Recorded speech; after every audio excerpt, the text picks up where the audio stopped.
मेरा पति मुझसे 15 साल बड़ा था। हम दोनों बहुत लड़ाई झगड़ा करते थे। एक दिन मेरे पति को पैरालाइज्ड हो गया। अब वो बिस्तर पर पड़ा रहता और रोता रहता और रोते-रोते स्टोर रूम की तरफ इशारा करता रहता। मैं स्टोर रूम में जाकर देखती तो वहाँ कोई भी नहीं होता था। अचानक एक दिन मेरे पति का देहांत हो गया। उसे मरे हुए हफ्ता ही गुज़रा था कि मुझे उसके इशारे याद आने लगे। एक दिन नौकरानी नहीं आई थी तो मैंने सोचा आज मैं स्टोर रूम की सफाई कर लेती हूँ। मैं वहाँ सफाई करने चली गई और जैसे ही मैंने स्टोर रूम का दरवाज़ा खोला मेरी जानें निकल गई, क्योंकि स्टोर रूम की सफाई करते हुए मुझे वहाँ कहते हैं भगवान सबके साथ इंसाफ करता है। कुछ लोगों के साथ इंसाफ हो जाता है और उन्हें पता भी नहीं चलता। मैं भी उन्हीं लोगों में से थी। मेरा नाम सुनीता था। मैं बहुत ज़्यादा खूबसूरत तो नहीं थी। मेरे माता-पिता ने मेरी शादी एक बहुत बड़े आदमी से करवाई थी, जो बहुत बड़े पोस्ट पर था, लेकिन मुझसे 15 साल बड़ा था और उसके सर पर एक भी बाल नहीं था। हम जब साथ बाहर घूमने जाते तो लोग मुझे उसकी बेटी समझते। उसने मुझे कहा कि मैं ज़्यादा खाना खाया करूँ ताकि मेरा भी वज़न बढ़ जाए और मैं भी उसके जितनी उम्र की लगने लगूँ। मैंने मज़ाक में एक दिन कह दिया कि आप अपना वज़न कम क्यों नहीं करते? उसे गुस्सा आ गया। उसने मेरे गाल पर ज़ोरदार थप्पड़ मारा। अभी हमारी शादी को हफ़्ता भी नहीं हुए थे कि उसने मुझे इतनी ज़ोर से मारा कि मैं ज़मीन पर गिर गई। उसने कहा, औरत हो औरत बनकर रहो, मेरे सिर पर बैठने की ज़रूरत नहीं है। मैं तुम जैसी औरतों को अच्छी तरह से जानता हूँ। तुम औरतों को अगर तुम्हें काबू में ना रखा जाए तो तुम पता नहीं क्या करो। यहाँ इस घर में तुम मेरा खाती हो, मैं ही तुम्हारे लिए सब करता हूँ। तुम्हें कोई हक नहीं मेरी मजाक बनाने का।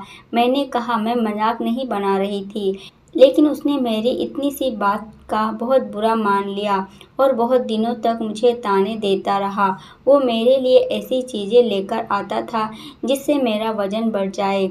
कभी मेरे लिए पिज़्ज़ा लेकर आता, कभी बर्गर। मुझे ये सब खाने की आदत नहीं थी, इसीलिए मेरा पेट खराब हो गया।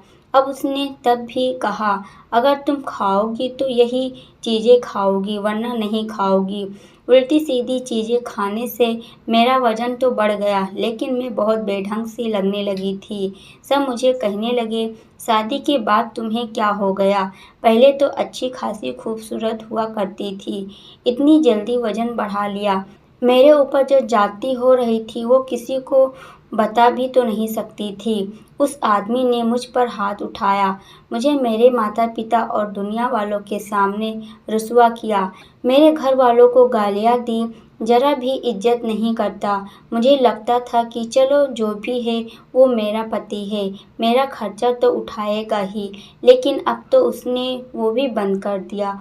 मुझे कहने लगा, अपना खर्चा तुम खुद उठाओ, मेरे पास तुम्हारे लिए पैसे नहीं हैं। अगर पैसे चाहिए तो अपने लिए नौकरी तलाश कर लो।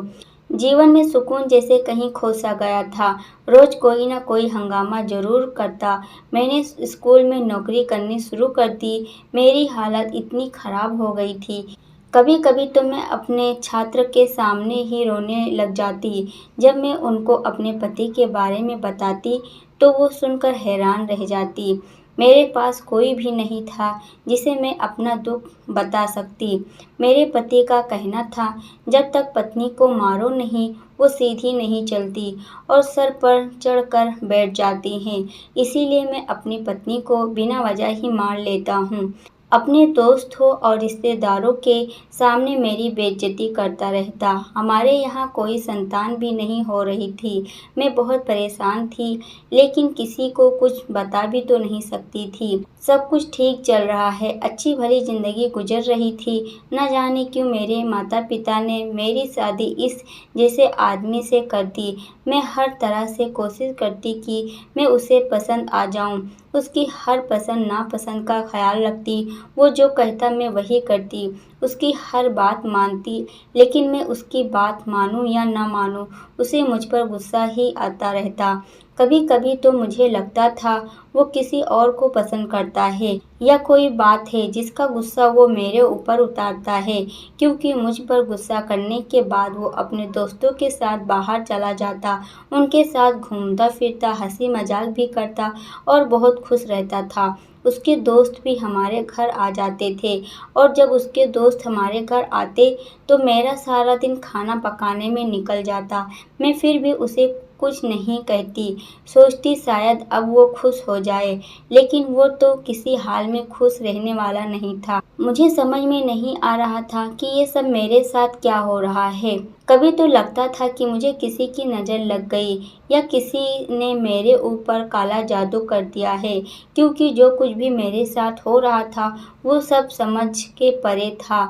मेरा पति जिस ऑफिस में काम करता था वहाँ खूब रिश्वत लिया करता था, नई से नई गाड़ियाँ, मोबाइल बदलता रहता, अपने लिए अच्छे से अच्छी चीज़ें लेकर आता, अपने हर शौक पूरे करता, लेकिन उसे मेरे खर्चे का ज़रा भी ख्याल नहीं था।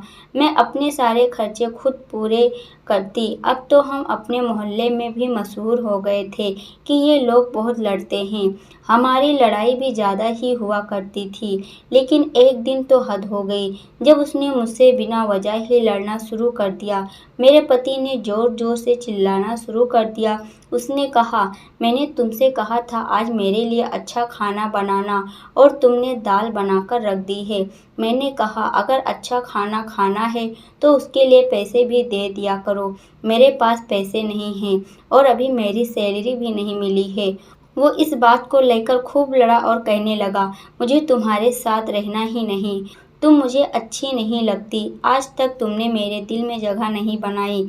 बात कहाँ से शुरू हुई और कहाँ चली गई पता ही नहीं चला और कहने लगा, मैं तो तुम्हारे साथ मजबूरी में रह रहा हूँ। वो बहुत ज़्यादा चीख रहा था और गुस्से में था, जिसकी वजह से उसका बीपी बढ़ गया और उसको दौरा पड़ गया। मुझे समझ में नहीं आ रहा था कि मैं क्या करूं। रात का समय था, मैं उसे हॉस्पिटल लेकर गई।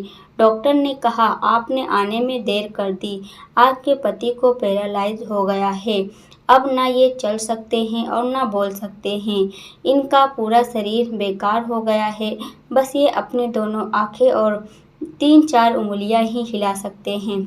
मेरे पति ने गुस्सा किया और गुस्से में आकर अपना ही नुकसान कर लिया। गुस्से की वजह से उनकी बीपी हाई हुई और अटैक आ गया। खैर हफ्ते भर हॉस्पिटल में रहे, फिर घर आ गए। अब मैं ही उनका ख्याल रखती थी। वो बोल नहीं सकता था, ना ही हिल सकता था, लेकिन उसे अपने किए पर भी कोई अफसोस नहीं था। मैं भी इन सब से खुश नहीं थी। वो जैसा भी था मेरा पति था। मैं नहीं चाहती थी कि उसके साथ कभी ऐसा कुछ हो।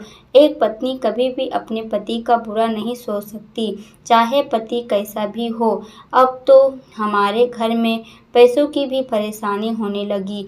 मैं नौकरी भी करती, घर का काम भी करती और उसे भी संभालती।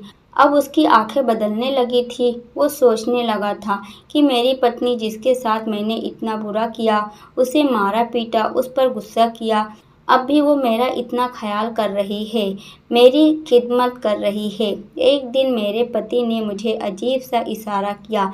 मैं समझ नहीं पाई कि वो क्या कह रहा है। उसने अपनी उंगली से इशारा किया था। मुझे लगा कि वो कह रहा है मुझे बाथरूम जाना है या मुझे भूख लगी है, लेकिन आज उसने जो इशारा किया वो अलग था। वो स्टोर रूम की तरफ इशारा कर रहा था, लेकिन इसका मतलब ये नहीं था कि उसे स्टोर रूम में जाना है।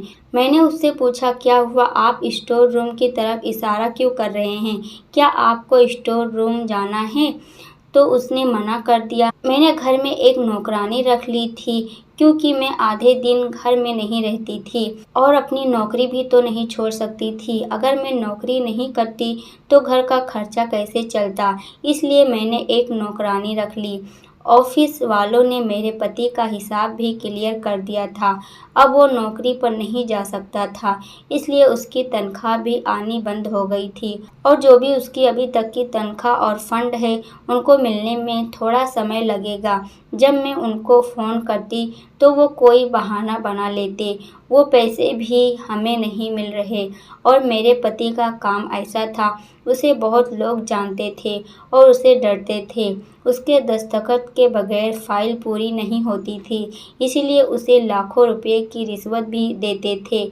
उसके कुछ रिश्तेदार थे जो पहले तो पैसों के चक्कर में उसके आस-पास रहते थे, लेकिन जैसे ही उसका बुरा समय आया, सबने साथ छोड़ दिया। अब उसे एहसास हुआ कि मेरे बुरे समय में मेरी पत्नी ही मेरे साथ है। वो रोज़ रात को स्टोर रूम की तरफ इशारा करता और रोता रहता। उसे देखकर मुझे भी रोना आ जाता था, क्योंकि मुझसे उसकी ऐसी हालत देखी नहीं जाती थी। हमारी शादी को 5 साल हो गए थे और इन 5 सालों में उसने मुझे चैन का सांस लेने नहीं दिया था। हर रोज़ मेरा खून जलाता था। बहुत तकलीफ़ दी है उसने मुझे, लेकिन मैंने उसे माफ़ कर दिया था। शायद उसको उसके किए की सज़ा मिल गई थी। उसे और सज़ा नहीं देना चाहती थी। वो रोता रहता था और बार-बार इशारा करता। मैं उसके इशारे पर जाकर देखती, लेकिन मुझे वहाँ कुछ नहीं मिलता। ना उसकी कोई चीज़ वहाँ थी और ना कोई ऐसी चीज़ थी जो उसे चाहिए हो। अब बार-बार इंसान एक चीज़ की तरफ इशारा कर रहा है, इसका यही मतलब है कि कोई बात तो ज़रूर है, लेकिन मैं समझ नहीं पा रही थी। एक दिन उसकी रिश्तेदार की बहन हमारे घर आ गई और हैरत की बात है, वो उससे तो नहीं मिली, लेकिन मुझसे अजीब-गरीब बातें कर रही थी। कहने लगी, तुम्हारे पति की तनख्वाह और फंड के पैसे कब मिलेंगे? मैंने कहा, पता नहीं, मैं तो रोज़ फ़ोन करती हूँ, वो लोग कुछ न कुछ बहाना बना देते हैं। कहने लगी, बहुत सारे पैसे होंगे ना, तुम इतने पैसों का क्या करोगी? मैंने कहा, अपने पति का इलाज कराऊंगी, हो सकता है दूसरे शहर में इनका इलाज हो जाए। तो मुझसे पूछने लगी, कहीं तुम्हारे पति ने दूसरी शादी तो नहीं कर रखी थी? मैंने कहा, मुझे नहीं पता, लेकिन वो मुझे अपने पैसे नहीं देते थे।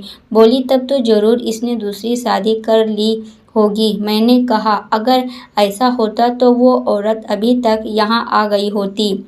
लेकिन मेरे पति ने मुझे ऐसा कुछ नहीं बताया और ना ही उसने मुझसे छुपाकर दूसरी शादी की है। उसने कहा, तुम झूठ बोल रही हो, इसकी सारी दौलत तुम्हारे पास ही है। ये कई लोगों से लाखों रुपए रिश्वत लेता था, तुम्हारे ऊपर ही उड़ाता होगा, तुम्हारे नखरे देखता होगा। मुझे भी गुस्सा आ गया। मैंने कहा, देखो, मैं खुद नौकरी करती हूँ, सर्दी हो या गर्मी, मेरी तबीयत खराब हो, मैं ज़रूर अपनी नौकरी पर जाती थी। महीने के 30 दिन अपना सर खपाने के बाद मुझे 30,000 रुपये मिलते हैं।